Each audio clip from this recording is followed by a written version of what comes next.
What's up mga kaplantita? Andito na naman tayo sa Grow Garden! For today's video, may chismis ako sa inyo. Alam nyo ba na pwede nyong kunin yung jumping pad sa ubi na hindi na kayo nahihirapan pa? Kasi kanina nag-try ako eh.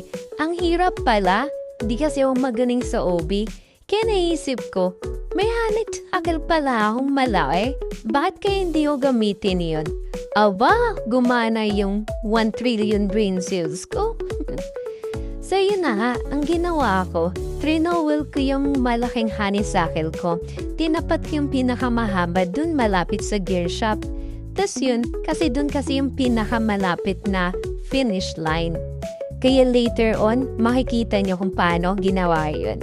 Kayo ba, nahirapan din ba kayo sa pagkuha ng jumping pad? Comment nyo nga dyan sa comment section kung ano naging experience nyo nang malaman din natin. Ayan, nagsisimula na. So, eto na nga mga ti. Ito na yung chismis na sinasabi ko kanina sa inyo. Gagamitin natin yung pinagbabawal na teknik na hindi na natin kailangan dumaan pa dun sa mahihirap na ubi na yon para lang makuha yung jumping pad.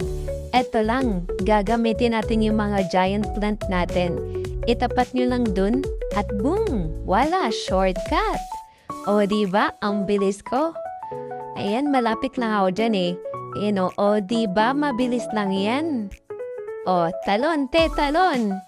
Ayan na, malapit na tayo.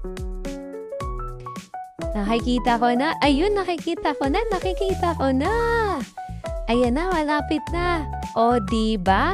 Kaya kung ako sa inyo, kung may mga giant plant kayo dyan, gamitin nyo na talaga. Ito na yung pagkakataon nyo para makuha nyo yung jumping pad na walang kahirap-hirap. Sa mga gusto ng free honeysuckle dyan, mamimigay ako.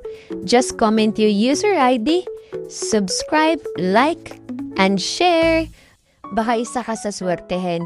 So yun lang, paalam. Bye!